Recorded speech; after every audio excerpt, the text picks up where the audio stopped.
দু জাহানের বাদশার এক নজর দেখা যাবে। সাথে সাথে আমি স্থান পরিবর্তন করে এই গুহায় চলে এসেছি। এখানে আজকে মাসকে মাস, বছরকে বছর থাকতেছি। বেশি দূরেও আমি যাই না গো নবী, কখন আপনি চইলা যান এজন্য খাইতেও বেশি দূরে যাই না, আশেপাশে যা পাই খাইয়া তাড়াতাড়ি চইলা আসি। আজ আমার দীর্ঘদিনের মনের আশা পূরণ হতে চলেছে, কিন্তু আপনার আবু বকরের পায়ের কারণে বের হতে পারি না। আপনার আবু বকরের পায়ের কারণে বের হতে পারি না। আমার বের হওয়ার আর কোনো রাস্তাও নাই। বাধ্য হয়ে আমি আবু বকরের পায়ে কামড় দিয়েছি। নবী গো, আপনি আমার মাফ করেন, আপনার বন্ধু যেন আমার মাফ করে। ভাইরা বন্ধুরা, এজন্য হযরত ওমর কান্দে আর কয়, আবু বকর, আমি ওমরের জীবনের সব নেকি তুমি লইয়া দাও, বিনিময়ে শুধু আমার ওই রাতের নেকিটা আমারে দিয়া দাও। ওই রাতের নেকিটা যদি আমারে দাও, আমি ওমর আমার জিন্দেগির সব নেকি তোমাকে দিয়ে দিমু। বইলা হযরত ওমর কান্দে। ওই অবস্থায় আবু বকর সিদ্দিক বলতেছে, ভাই ওমর, আমি যে ওই রাতের নেকি দিমু আমি নিজেও তো জানি না ওই রাতে আমার কি পরিমাণ নেকি হইছে। চলো আমরা দুজন নবীর কাছে যাই, যাই একটু জানি কি পরিমাণ নেকি হয়েছে। দুজন চললেন আল্লাহর নবীর দরবারে, নবীজির কাছে চলে আসলেন। দুজন নবীজির শ্বশুর হন, আল্লাহর নবী তাদের দুজনের দামান হন, জামাই হন, মেয়ের জামাই। নবীজি হলেন মেয়ের জামাই, আর আবু বকর নবীর শ্বশুর, হযরত উমর নবীর শ্বশুর। জোরে কোন, উমর নবীর শ্বশুর। আর পরের যে দুইজন হযরত উসমান আর হযরত আলী, এই দুইজন নবীজির সম্পর্কে কি হন? মেয়ের জামাই। এই দুইজন নবীজির মেয়ের জামাই, নবী হলেন শ্বশুর। আর প্রথম দুইজন হলেন শ্বশুর, নবী হলেন মেয়ের জামাই। মনে থাকবে, মনে থাকবে। দুজন শ্বশুর নবীর সামনে আসছেন। আবু বকর সিদ্দিক রাদিয়াল্লাহু তাআলা আনহুর মেয়ে, নবীজির পবিত্র বিবি, নাম কি? একজন যুবক বলো, একজন আম্মাজান হযরত আয়েশা সিদ্দিকা রাদিয়াল্লাহু তাআলা আনহা। তিনি হলেন আবু বকর সিদ্দিক রাদিয়াল্লাহু তাআলা আনহুর মেয়ে, আর আমার আপনার নবীর পবিত্র বিবি। আর হযরত ওমর রাদিয়াল্লাহু তাআলা আনহুর মেয়ে, নবীজির পবিত্র বিবি, নাম কি? একজন যুবক, একজন যুবক, আলেম সারা, আলেম সারা। মাশাআল্লাহ, কি নাম আপনার? আপনার নাম কি? হাইয়ুল, মোহাম্মদ হাইয়ুল। মাশাআল্লাহ, জাযাকুমুল্লাহ, থ্যাঙ্কস। এই যুগের যুবকরা অনেকেই এগুলো জানে না, অথচ ইসলামের বেসিক নলেজ, এগুলো ইসলামের প্রাথমিক জ্ঞান, ঠিক না ভাই? আমি আপনারা আলিম হইতে বলি না, আপনি আপনার মুফতি সাহেব, মুহাদ্দিস সাহেব হইতে ডাকি না। আমি বলি যে ইসলামের বেসিক নলেজ তো জানা দরকার, কারণ আই এম এজ এ মুসলিম, ঠিক না? এতটুকু জ্ঞান তো আমার থাকা দরকার। তো আল্লাহ রাসূল সাল্লাল্লাহু আলাইহি ওয়াসাল্লাম ওনার কাছে আসলেন। নবীজি সংসার করছেন আম্মা জানদের সাথে, কত সুন্দর সংসার কেমনে করব, কিভাবে করব, এই ব্যবস্থা নবী আমাদেরকে দেখাই গেছেন, শিখাই গেছেন। আমি যদি একজন স্বামী হই, কিভাবে আদর্শ স্বামী হওয়া যায়, আমার রাসূল আদর্শ স্বামী হিসাবে দৃষ্টান্ত রেখে গেছেন, ঠিক কি না? স্বামী স্ত্রীর ভিতরে ঝগড়াঝাটি হতেই পারে, এটা স্বাভাবিক, এটা স্বাভাবিক, এটা অস্বাভাবিক কিছু না। নবীজি এবং আম্মাজানদের মধ্যে হইছে, কিন্তু একটু মান অভিমান হইলে আমরা কিভাবে এটা সমাধান দিব, এটা রাসূল শিখাই গেছেন। আমরা যেভাবে সমাধান দিই এটা সমাধান না। আমরা সমাধান কিভাবে দিই? রাগ উঠলে একজন আরেকজনে গালাগালি করি, ঠিক না? আবার বেশির থেকে বেশি আবার আপ তোলারও শুরু করি, আবার আরেকটু বাড়লে তালাক। এটাও আসেনি না? নাই।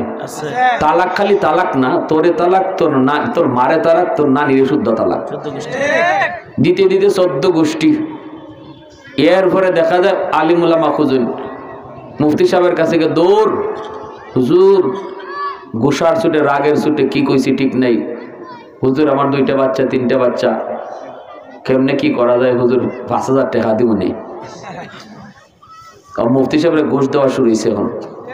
5000 টাকা দিয়া হুজুরে কোন রকম তালাক হইছে না এই ফতোয়াটা নিয়ে দিতে পারেন।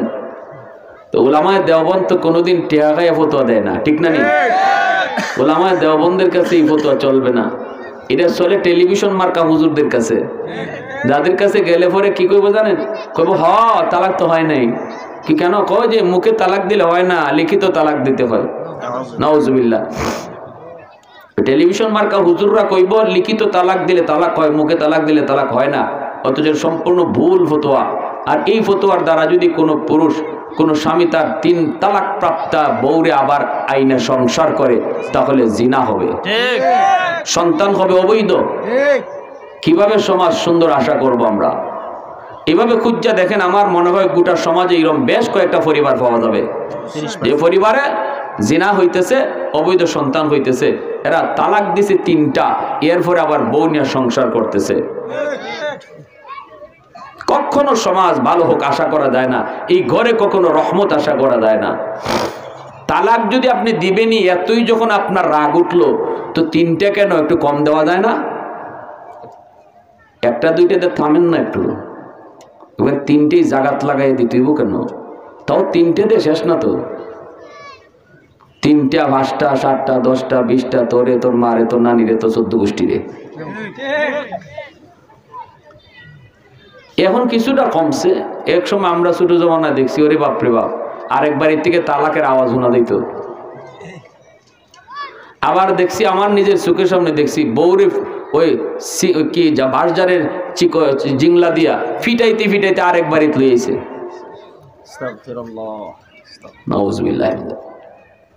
কত বেটি যে মায়ের খেয়ে জামাইরে আব্বা ডাকছে, আমি নিজের কানে শুনছি তো। আর জামাইও কি জাতের কি জাতে, এও কেমন জাহিলের জাহিল, কেমন আবু জাহেলের আবু জাহিল, আব্বা ডাক আব্বা ডাক।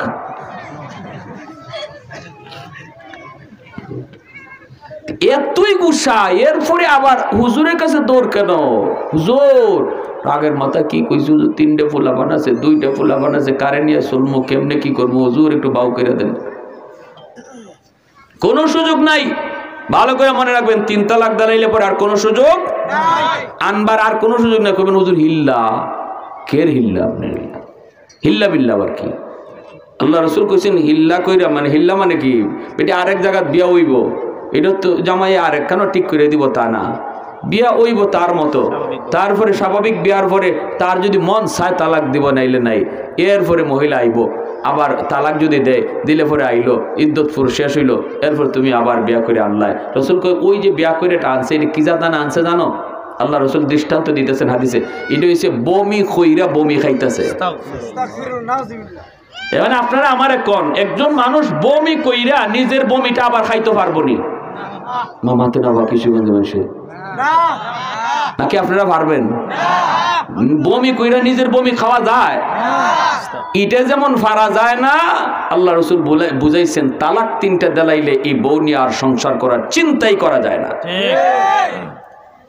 একদম মন থেকে বাদ দিয়ে দিতে হবে। অতএব তালাক দেওয়ার আগেই মাথার যেন হুঁশ থাকে যে এটা আর ফিরানো যাবে না। বন্দুকের গুলি ছাড়লে যেমন আর ফিরে না, 3 তালাক দিলাইলে ওইটা বন্দুকের গুলি, এটা আর ফিরানো যায় না। এটা গেছে তো গেছেই, এটা আর ফিরানো যাবে না। আল্লাহ রসুল সংসার শিখাইছেন। নবীজির সাথে আম্মাদানে একটু বাজাবাজি হয়েছে, আম্মাদান আয়েশা সিদ্দিকা রাদিয়াল্লাহু তাআলা আনহা একটু বাজাবাজি হয়েছে। আরে আল্লাহ পাক রব্বুল আলামিন আমার নবীর জীবনে, আমার আপনার জিন্দেগিতে যা ঘটবো সব নজির রাখছেন, সব দৃষ্টান্ত রাখছেন। একটু বাজাবাজি হয়েছে, নবীজি একটু অভিমান করছেন, আম্মাদান আয়েশা একটু অভিমান করছেন। তো আল্লাহ রসুল বলতেছেন, আয়েশা ঠিক বলতেছো না তুমি? আম্মাদান বলেন আপনিও ঠিক করেন না, হয়েছে নি রাগের মাথায়? আল্লাহ রসুল বলতেছে আয়েশা আমি রাইট, আম্মাদান বলতেছে আমি রাইট, লাগছে দ্বন্দ্ব। রসুল বলতেছে তাহলে কে রাইট আর কে রং, এটা এখন তৃতীয় আরেকজনে কন লাগবো, কারণ তুমিও মানো না আমিও মানি না, বিচারক একজন ডাকি। আম্মাদান বলতেছেন ডাকেন ডাকেন। আল্লাহ রসুল বলতেছেন কারে আনতাম বিচারক? তোমার আব্বারে আনি। আম্মাদান আয়েশা সিদ্দিকার আব্বাকে হযরত আবু বকর সিদ্দিক রাদিয়াল্লাহু তাআলা আনহু। নবীজি বলতেছেন আয়েশা তোমার আব্বারে বিচারক আনি। আম্মাদান তো খুশি, কারণ বউ যদি হুনে তার আব্বা আইতেছে বিচারকের লাগি, বিচার করার লাগি, তাইলে খুশি থাকবো না? তার মনে মনে ভাব থাকবো আমার আব্বা তো আমার পক্ষেই কথা কইব, ঠিক না নি? তা আল্লাহ রসুল আবু বকর সিদ্দিককে খবর দিয়েছেন। সিদ্দিক আকবর ঘরে আসছেন, নবীজি বলতেছেন আবু বকর বিচার একটা করতে হবে, তোমার বিচারক হিসেবে আনছি, আয়েশার সাথে আমার একটু ভাজাভাজি হয়েছে, একটু লাগালাগি হয়েছে, এখন দেখা যায় দুইজনই কই রাইট, বিচারক তুমি। আম্মাজান আর আল্লাহ রসুল দুইজন দাঁড়ায় আছেন, আবু বকর সিদ্দিকও দাঁড়ায় আছেন। নবীজি এবার বলতেছেন, আয়েশা তুমি আগে বলবা না আমি আগে বলবো? বিচার যে করবো দুইজনের বাদী বিবাদী দুজনেই তো আগে কথা কইতে হইব, ঠিক না? যার যার মত বা যার যার বক্তব্য, যেটাকে আমরা বলি স্টেটমেন্ট, দুইজনেই তো দিতে হবে। রসুল বলতেছে, আয়েশা তুমি আগে কইবা না আমি আগে কইব? এই এখন কথাটা শুনলেন মনোযোগ দিয়ে। আম্মাজান বলতেছেন, গোসা তো তখন রাগ তো মাথায়, আপনি আগে কোন, তবে যা কইবেন হাসা কইয়েন। কথাটা কেমন হইল? পরের কথাটা নবীর সাথে যায়, নবীর সাথে এটা মানাইছে কথাটা, কিন্তু দেখেন রাগের মাথা কই লিছেন, আল্লাহ রসুল হজম করে লিছেন, কিন্তু বিচারকে হজম করতে পারছেন না। যেন বিচার করার লাগে আসছেন, অথচ কথাটা কইছে মেয়ে, কলিজার টুকরা মেয়ে কইছে, আবু বকর সিদ্দিকের মেয়ে, কিন্তু আমার রসুলের সামনে এই কথাটা যায় না যে যা কইয়েন হাসা কইবেন। আবু বকর সিদ্দিক এমন জোরে এক চর মারছেন, কের বিচার তো পরে, আগে এটার বিচার হয়ে গেছে, এমন জোরে চর মারছেন মেয়েরে, আম্মাদান চর খাইয়া একদম গুইরা মাটিতে পড়ে গেছেন।